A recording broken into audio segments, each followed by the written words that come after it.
Olá, boa noite. Boa noite. Boa noite para você que está aqui. Olá para você que nos acompanha pela internet agora. Seja bem-vindo à igrejadecoração.com ou seja bem-vindo às nossas redes sociais.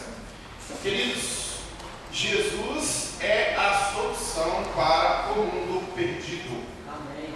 Aleluia. Amém? Amém. Então repete comigo. Jesus é a solução para o mundo perdido. Essa é uma verdade. E essa afirmação, uma afirmação bíblica, uma afirmação vinda da Escritura Sagrada, ela se justifica porque o mundo de fato está perdido. Por que você acha que o apóstolo Paulo, em Romanos 12, 2, nos adverte, nos orienta, nos aconselha a não nos conformarmos com o mundo? Não é isso que o apóstolo Paulo fala? Não vos conformeis com este mundo, não é isso? Porque quando o apóstolo Paulo faz uma afirmativa, a gente não se amoldar, né? Se conformar, né? Por quê? Porque o mundo está perdido, né? Por que nós não devemos, quando a palavra é traduzida para conformar, é no sentido de entrar na forma, né? Não entreis na forma do mundo. Por que não ser formatado pelo mundo, não ser moldado pelo mundo? Porque o mundo de fato está perdido. E depois que o apóstolo João, na sua carta, fala que o mundo é o que? Jaz. Sabemos que somos de Deus e que o mundo inteiro. Então, ele faz um paralelo entre aqueles que são de Deus e o mundo. Ele faz uma divisão. Olha, sabemos que nós somos de Deus, nós somos luz, e o mundo jaz no maligno. Quando o apóstolo Paulo fala para a gente não se amoldar aos padrões do mundo, e quando o apóstolo João fala para a gente entender que não é para a gente amoldar os padrões do mundo, porque o mundo jaz no maligno, né? Porque o mundo inteiro está sob o poder, sob o domínio do maligno, a coisa é séria. Acontece que Satanás, estrategicamente, sabe muito bem que se ele fizer uma confusão entre aqueles que são de Deus e o mundo, e fizer uma coisa meio misturada, ele desconfigura, ele enfraquece a luz, ele sabe disso. E ele tem agido assim. Ele tem feito com que o mundo que jaz no maligno vá moldando a opinião daqueles que são de Deus. Ao invés dos que são de Deus entenderem a sua responsabilidade no mundo, que estão plantados para ser sal, para ser luz, para ser diferentes, eles estão permitindo que o mundo faça com que a sua cabeça fique distante dos valores centrais da Escritura Sagrada. Isso é uma realidade, Brasil afora, mundo afora. Agora, como que o maligno vai moldando a opinião do mundo para depois moldar a opinião daquele que é de Deus? Essa que é a questão. Vamos olhar ao nosso redor hoje. Pensa na nossa sociedade, no mundo que a gente vive. Os programas de televisão estão cada vez mais deseducativos, não é verdade? Os programas de televisão estão cada vez mais apelativos à sexualidade, às dinâmicas. Eu ouvi falar, eu não vi porque não parei de pesquisar e acabei não olhando isso no YouTube, mas eu ouvi falar que uma novelinha que passa no meio da tarde aí, chamada Malhação, estava exibindo um casal poliafetivo ou uma menina que namora com dois caras ao mesmo tempo. Não sei se isso é verdade, mas alguém mencionou isso. Normal, 5 horas da tarde. 3 horas da tarde, 4 horas, sei lá. Imagina isso algum tempo atrás, era inadmissível. Então a televisão está cada vez mais deseducativa, a escola está cada vez mais vulnerável a ideologias nefastas. A escola sempre esteve vulnerável. Gary Demer escreveu um livro dizendo que o título do livro é Quem Controla a Escola Governa o Mundo. E o alvo número 1 de governos nefastos é dominar o pensamento acadêmico, dominar a escola, para fazer com que os profissionais formadores de opiniões sejam dominados através dos professores que serão manipulados. Então a escola está cada vez mais dominada com ideologias nefastas. Basta você jogar lá no Google, por exemplo, antes e depois da federal. Joga essa expressão no Google para você ver o que você vai ver.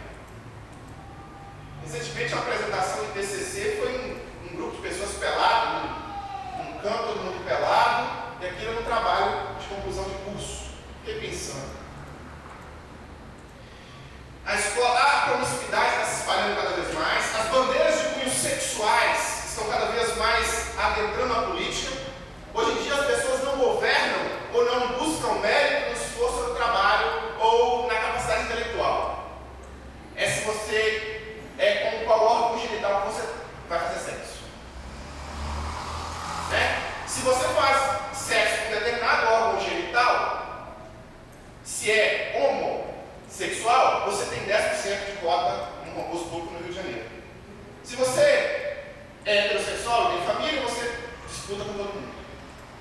Já está assim. Quer dizer, já está tendo uma política de segregação baseada na sexualidade. Então, a promiscuidade vai se espalhando, as bandeiras de cunho sexual vão se espalhando, vão sendo mais politizadas, aborto, liberação e promoção de drogas, impunidade para os ricos, impunidade para os pobres.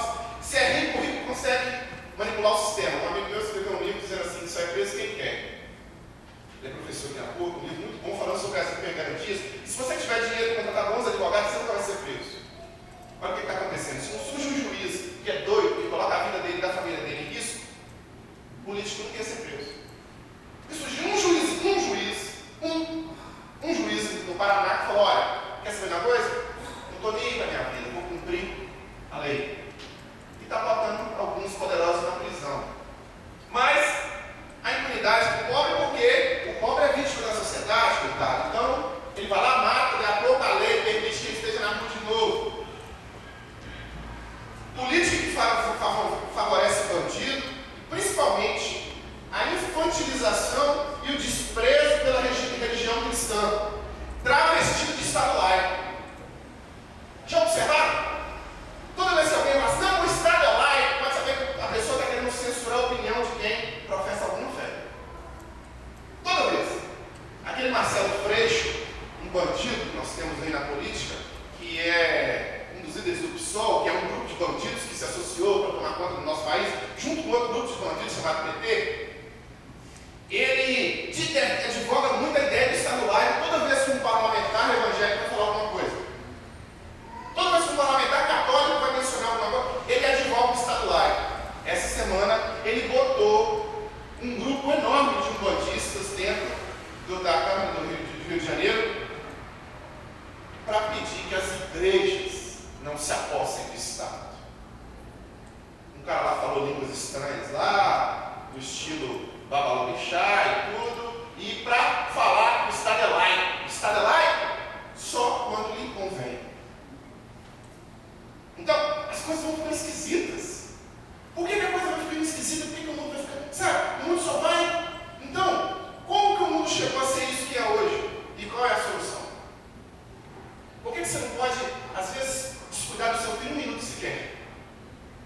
Por que você não pode? Eu lembro quando eu era pequeno, eu passava muito tempo sozinho. O dia inteiro praticamente sozinho na rua. Hoje você não pode piscar o olho do seu filho nem dentro de casa. Porque o mal vem através da internet. A porta está aberta. Então, as coisas vão só ficando mais nebulosas. Então, como o mundo chegou a ser o que é e qual a solução? O mundo chegou a ser o que é, primeira parte da resposta, da pergunta, com o homem se afastando cada vez mais de Deus. Desobediência a Deus, o afastamento da presença de Deus e o homem seguindo seus próprios desejos, seus próprios impulsos carnais, naturais, humanos. Deu vontade, faço. Quero comer aquela árvore, vou comer. Vou fazer o seguinte, religião é bobagem. Jesus, peraí, vamos fazer desse jeito aqui. Vamos pensar do meu jeito. E aí o homem foi se afastando de Deus, e foi criando esse mundo estranho, que é perfeito para que Satanás deite e role. Por isso que o apóstolo João fala que o mundo jaz maligno. Então, para ilustrar, meus irmãos, essa forma que o mundo vai se desconfigurando e a coisa ruim vai só proliferando, eu quero usar o exemplo de um povo. Vamos dar o exemplo de um povo, para os irmãos entenderem como Satanás trabalha na cultura, no mundo, para que o mundo trabalhe a sua cabeça, para que o mundo force você a pensar do jeito que ele pensa. Onde você vai, o mundo vai pressionar você a pensar igual ele, não a pensar igual a Jesus. Mas eu quero pegar um povo, para a gente ver como que foi criada a cultura desse povo, para a gente entender exatamente o que acontece conosco. Esse povo são os amonitas. Quem me acompanha pelo Facebook até leu um pouco da nossa reflexão de hoje. Os amonitas foram um povo que existiu alguns séculos antes de Cristo. Em que esse povo cria? No que eles acreditavam? Quais eram os valores culturais e religiosos povo? O que conduzia a vida pessoal e a vida coletiva desse povo? Os amonitas ocupavam uma área do leste do Rio Jordão, uma área leste do Rio Jordão, de Gileade e do Mar Morto, onde se localiza atualmente a Jordânia. Eles viviam ali. E esse povo, com o passar do tempo, eles foram desenvolvendo a cosmovisão, a visão de mundo deles. Eles foram tomando decisões.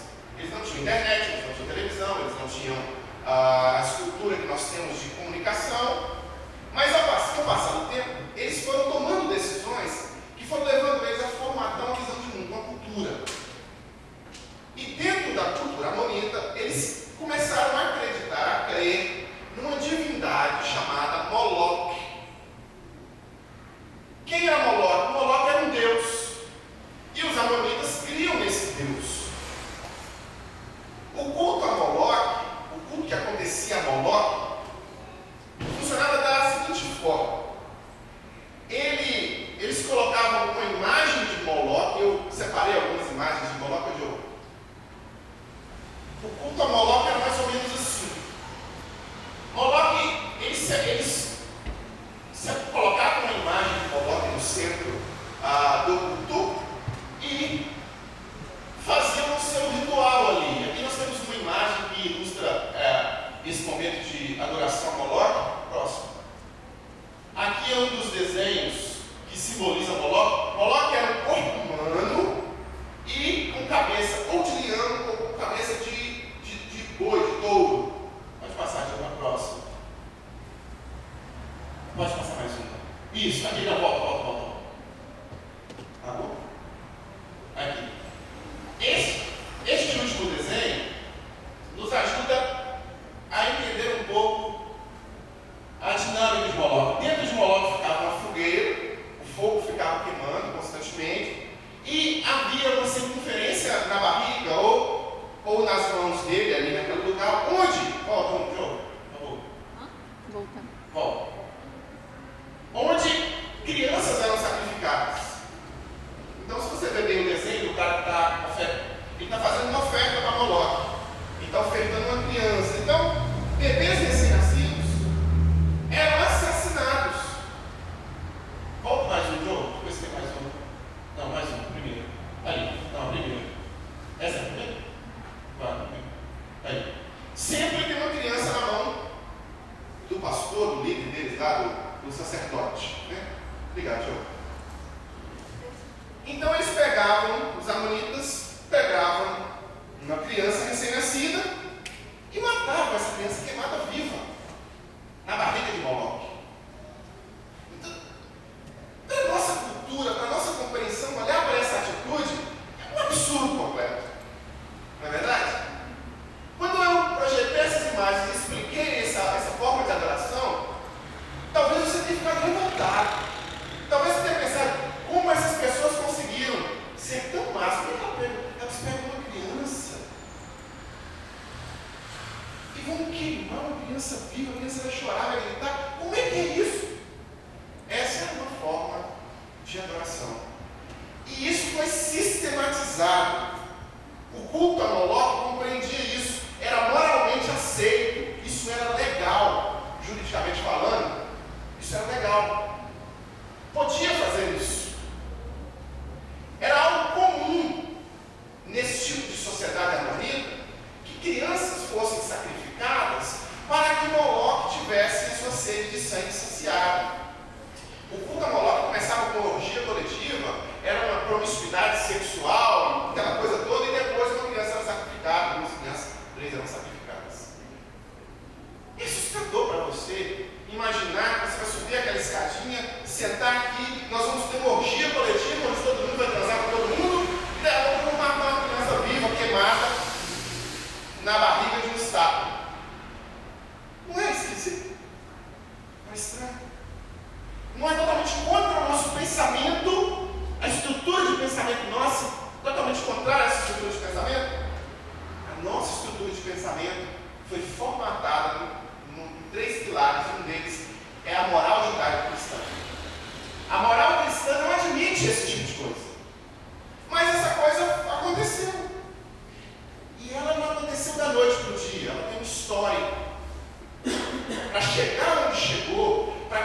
criasse uma divindade que representasse esse sede de sangue de criança, desse povo, aos poucos houve uma dessensibilização da cabeça desse povo.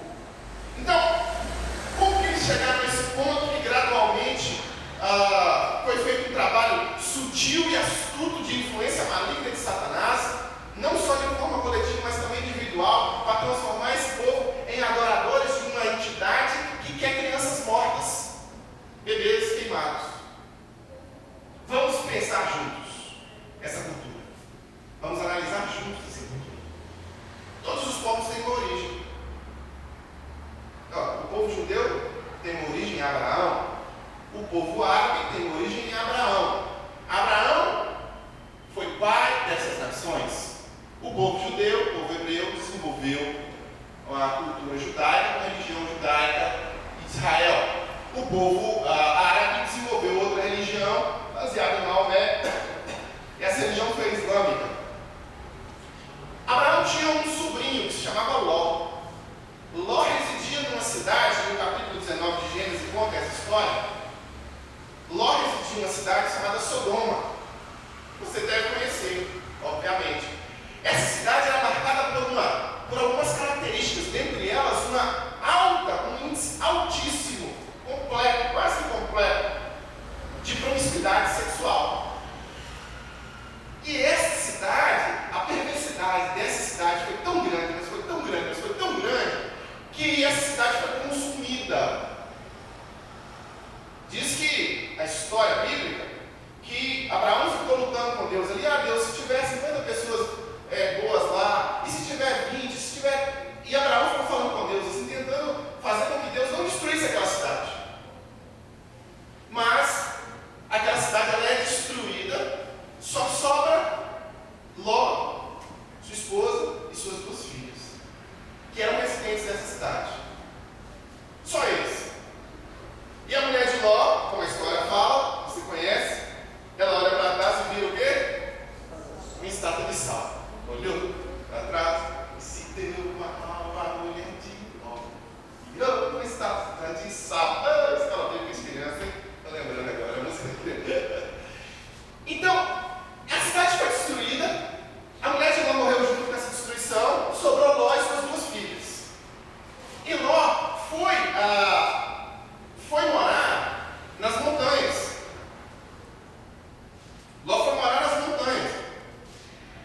Então, eles conviviam com toda essa promiscuidade, aquelas meninas conviviam com toda essa promiscuidade. E quando a cidade é destruída, eles vão morar num lugar isolado. Só ele e as duas filhas. E quando eles vão, um belo dia, Gênesis capítulo 19, versículo 30, um belo dia, residindo lá, Gênesis capítulo 19, versículo 30,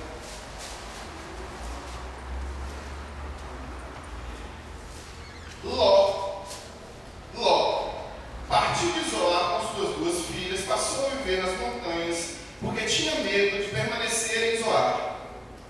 Ele e suas duas filhas ficaram morando numa caverna. Um dia, a filha mais velha disse à mais jovem: nosso pai já está velho, e não há homens nas redondezas que nos possuam, segundo o costume de toda a terra. Vamos dar vinho a nosso pai, e então nos deitaremos com ele para preservar a sua linhagem. Naquela noite, deram vinho ao pai, e a filha mais velha entrou e se deitou com ele, e ele não percebeu quando ela se deitou nem quando se levantou.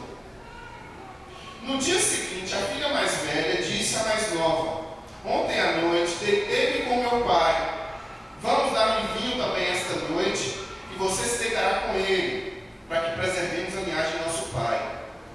Então outra vez deram vinho ao pai aquela noite, e a mais nova foi e se deitou com ele, e ele não percebeu quando ela se deitou nem quando se levantou. Assim as duas filhas de Ló engravidaram do próprio pai. A mais velha teve um filho e deu o nome de Moabe. Este é o pai dos moabitas de hoje. A mais nova também teve um filho e deu o nome de Ben-Amim. Este é o pai dos dos amonitas de hoje. Então, os amonitas têm a sua origem numa relação incestuosa. Eles têm a sua origem, seu início, num ato de desobediência, de desconfiguração e num ato estranho de mentira e enganação.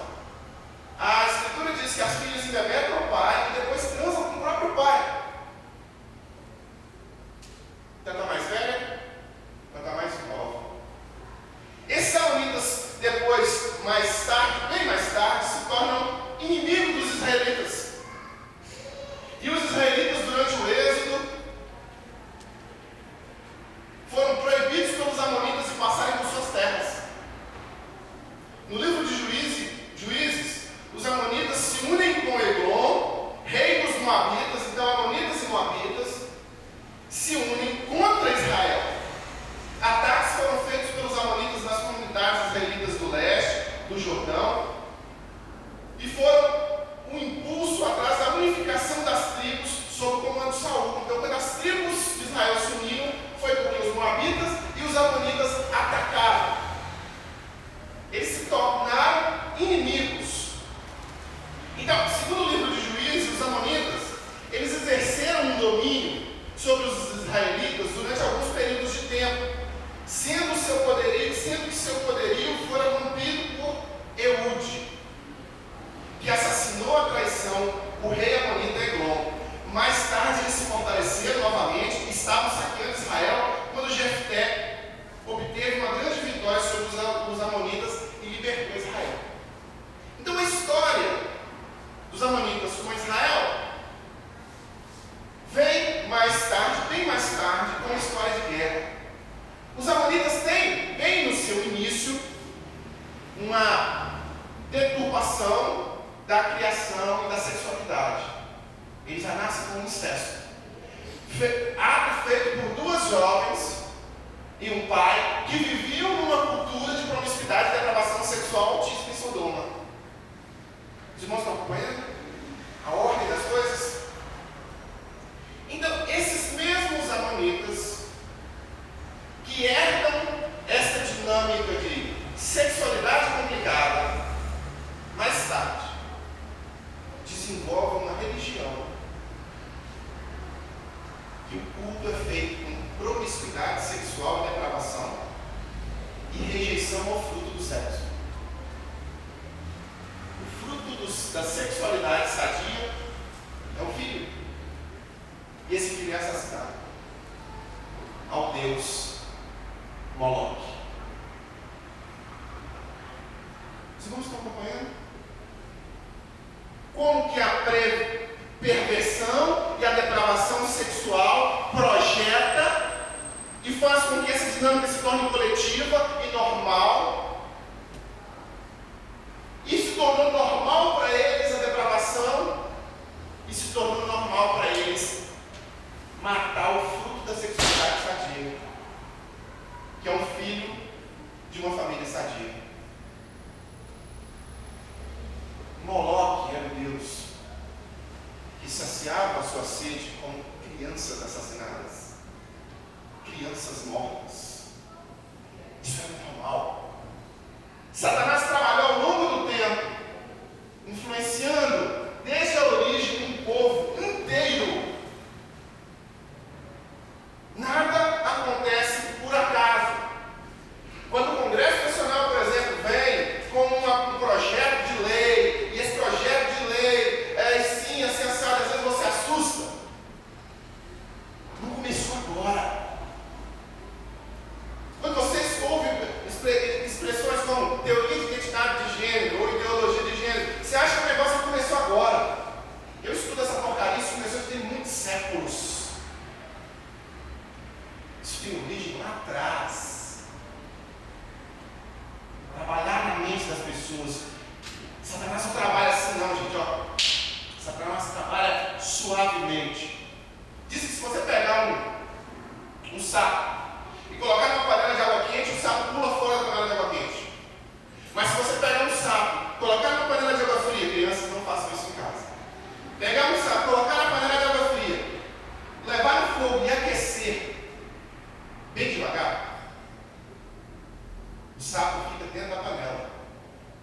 aquecendo junto, e ele não pula fora. Porque ele não percebe que a água vai subir na temperatura e ele morre cozido dentro da panela. Porque a temperatura do corpo dele sobe junto com a temperatura da água. A água começa a ferver, ele ferve junto.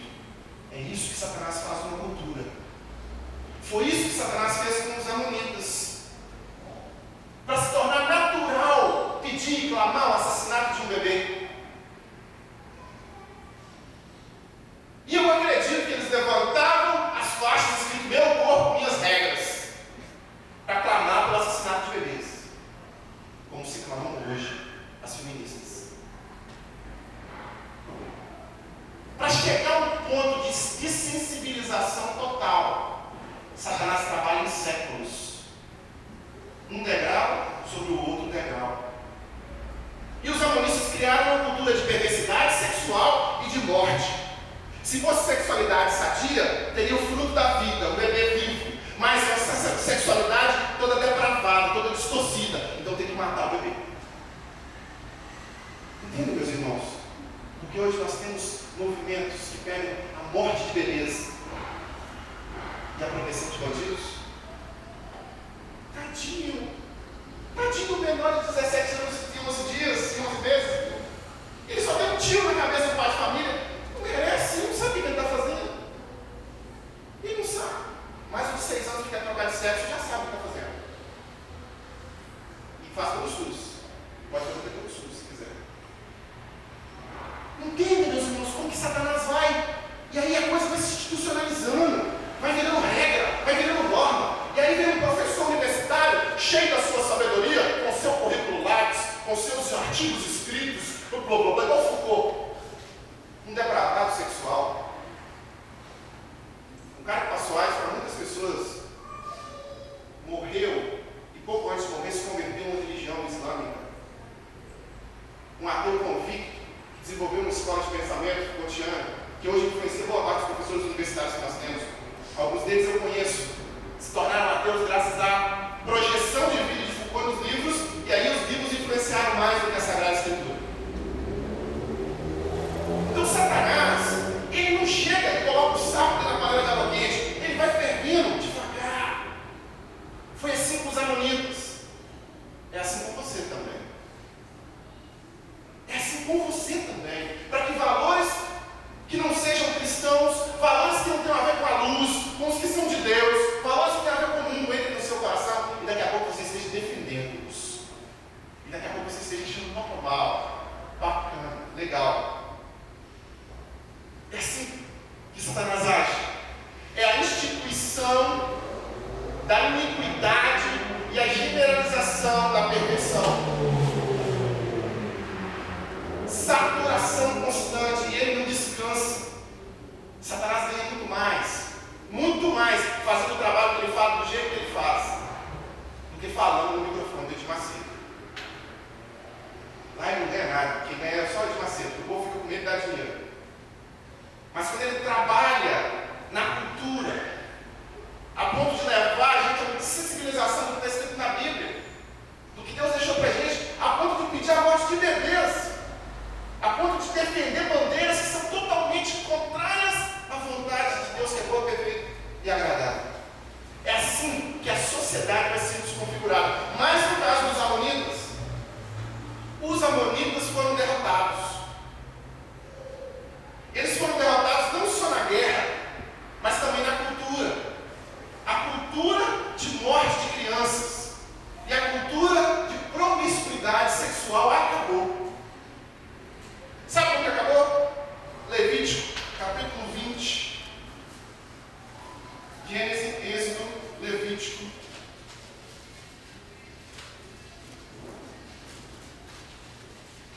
Êxodo 20 é mais conhecido entre nós.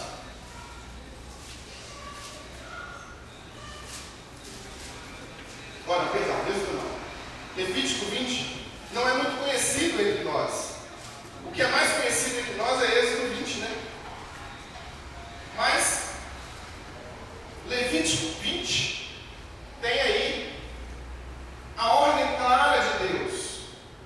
O Deus de Israel, através de Moisés, determina que se pare com o sacrifício de criança e que se parecesse com a adoração a Moloque.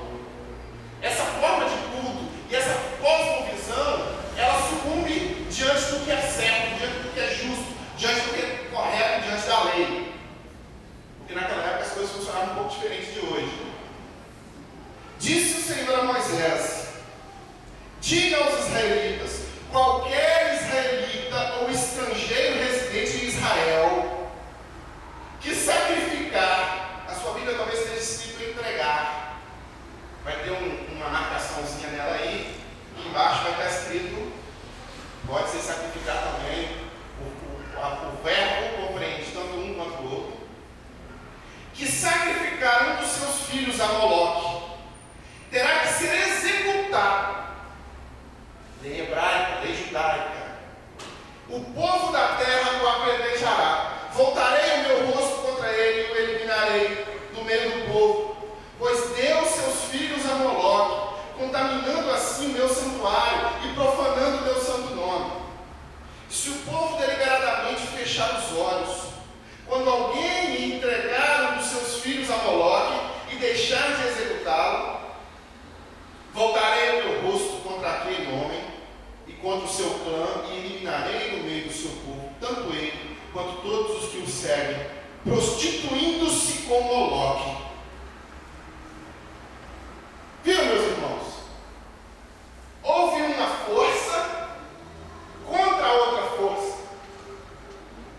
Houve um posicionamento, e nós estamos falando de outra cultura, claro, onde a pena de morte era vista de uma forma. Hoje nós cristãos às vezes vemos a pena de morte de outra forma. Existia uma perspectiva de vinda de Jesus, e Jesus vem, e essa perspectiva judaica, essa que não é uma perspectiva cristã, não é a nossa perspectiva, é a perspectiva desse povo aqui, tá?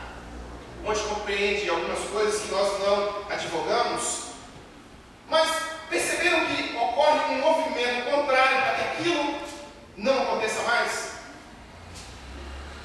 Não quero que em nenhum estado de Israel não haja sacrifício de criança mais. Não quero, ninguém vai fazer isso. E esse que fizer vai pagar com a vida. Viram, meus irmãos? Perceberam? Como que tudo tem um início e como que tudo também pode ter um fim?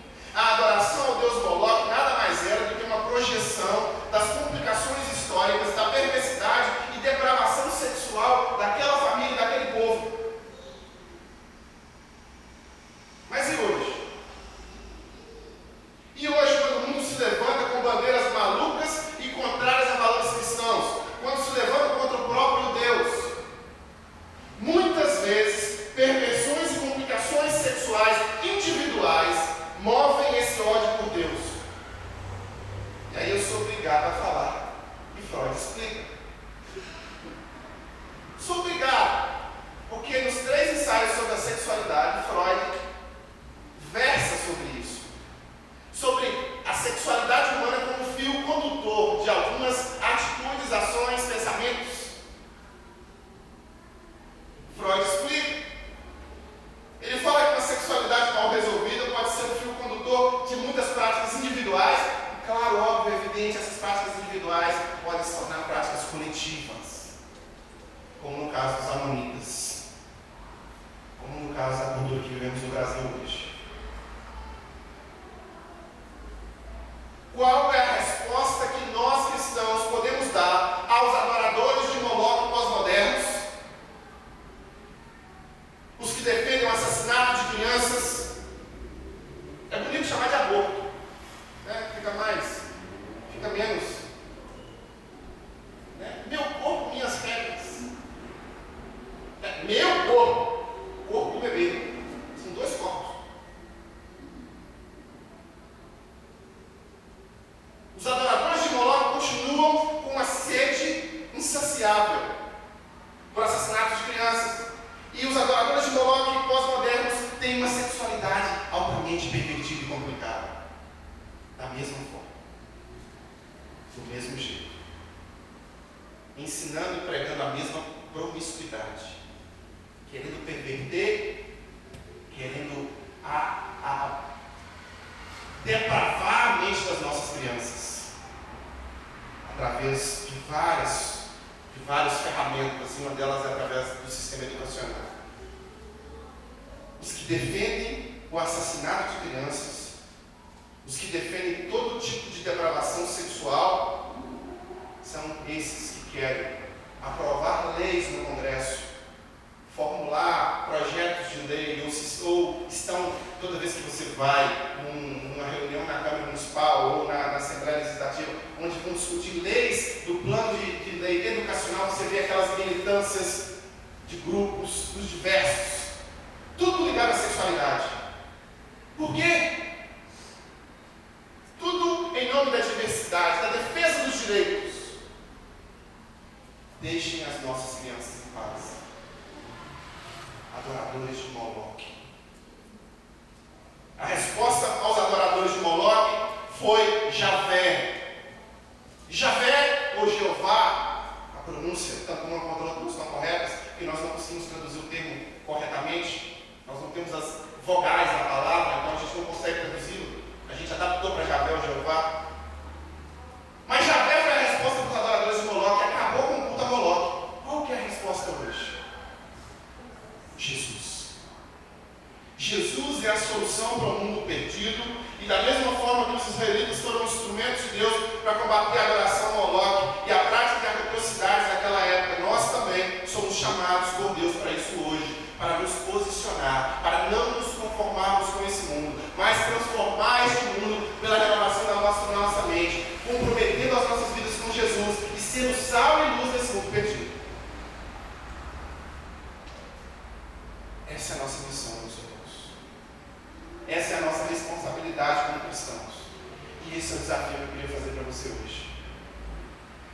É o mesmo desafio que o apóstolo Paulo fez aos romanos.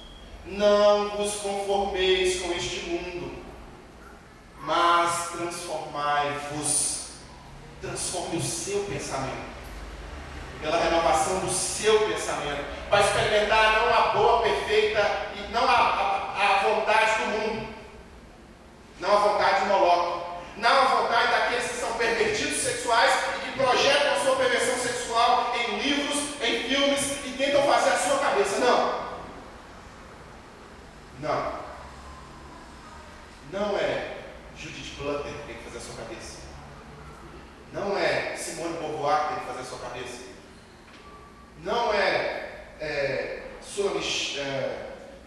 não são essas pessoas que têm a sexualidade complexa e projetam. Não é Foucault, não é Nietzsche, não é Freud. Quem tem que fazer a sua cabeça é Jesus Cristo, aquele que te criou. Eu estudo todas essas porcarias e eu não troco jamais nenhum postulado de qualquer um desses que seja pelos simples e profundos postulados que o Senhor Jesus deixou na Escritura Sagrada. Foram esses simples e profundos postulados que criaram o que nós chamamos de Ocidente hoje. Se você tem um namorado, um marido, um esposo só, é porque um dia Jesus chegou e falou, vai ser desse jeito. Se você, mulher, pode usar calça jeans, e pode vir no templo, e não precisa andar atrás do seu marido, e pode pegar o microfone aqui e fazer uma oração igual a Miriam fez, e pode pregar igual a Karina prega de vez em quando, e pode ensinar, é porque um cara chamado Jesus mudou isso. Se você pode trabalhar, se você pode ter relações de trabalho justas, se você pode ter uma carteira, tudo isso que nós vivemos no Ocidente, do relacionamento monogâmico, porque se não fosse Jesus, você estaria sendo dividida com outras 10 pelo menos, oficialmente, legalmente. Se não fosse Jesus. Todo o Ocidente foi criado baseado no pensamento cristão, das relações cristãs. Então, é Jesus que pode transformar o mundo. É Jesus que pode ser a solução para a sua vida. E o desafio é que você não permita que o mundo entre na sua vida, que o mundo entre na sua cabeça, mas, pelo contrário, que a sua mente seja renovada em Jesus, que você experimente a boa, perfeita e agradável vontade dele, que você seja um instrumento de Deus para pressionar essas trevas e para fazer com que os adoradores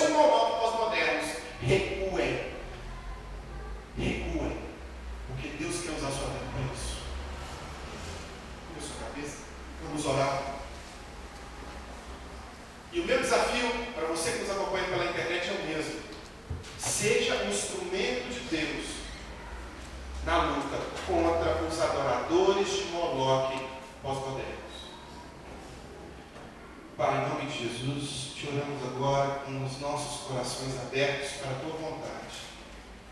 Tua palavra é rica, poderosa, e os teus valores são igualmente poderosos. Que o teu Espírito Santo aplique em nossos corações aquilo que precisa ser aplicado. Que nós possamos, Deus, no nome precioso de Jesus, sermos tocados pelas tuas verdades, e não nos conformar com o mundo. Que o mundo não venha nos contaminar. Que as setas inflamadas de Satanás para mudar a nossa mente, mudar o nosso pensamento, distanciar a nossa vontade do Senhor, caiam todas por terra em nome de Jesus. Que a nossa mente seja fortalecida, revigorada, recarregada nos valores da tua palavra, do teu reino. Em nome de Jesus, Deus. Em nome de Jesus, Deus, que o teu humilde servo aqui não conseguiu passar essa mensagem, que pelo poder e a misericórdia que há no teu Espírito Santo, os que a ouvem possam realmente receber um toque do Senhor e se posicionarem como servos do Senhor, como comprometidos com o Senhor Jesus, e que rechaçam qualquer atividade maligna de Satanás que venha induzir aqueles que estão ao nosso redor a pensarmos do jeito que Moloque quer. Não, que a depravação e o intento maligno do coração de algumas pessoas influentes não venham fazer a nossa cabeça. Pelo contrário, a misericórdia do Senhor alcance aqueles que têm sucumbido a isso. E o Senhor, pela tua misericórdia, nos use como sal e como luz no meio das trevas, para fazer com que o mundo realmente experimente a preciosidade que é ter comunhão com o Senhor, ter direção do Senhor, ter uma cosmovisão moldada pelo Senhor, ter um coração que agradece, transborda de gratidão, ter um coração que de fato se inclina para adorar o Senhor, para colocar o Senhor como Rei. Um coração que não se dobra diante de Moloque, um coração que não é induzido a pensar como Satanás quer que se pense, um coração que é diferente do mundo, porque este coração pertence a Deus, e este coração vai levar a tua palavra, a palavra de Deus, àqueles que estão no mundo perdido. Que esse seja o nosso compromisso, Deus. Que esse seja o compromisso da nossa igreja, baseada na verdade da tua palavra, baseada na verdade que é Cristo Jesus. Que a tua misericórdia nos conceda o privilégio de sermos transformados e de sermos agentes de transformação onde estivermos. No nome do teu filho amado Jesus que oramos. No nome dele que também agradecemos.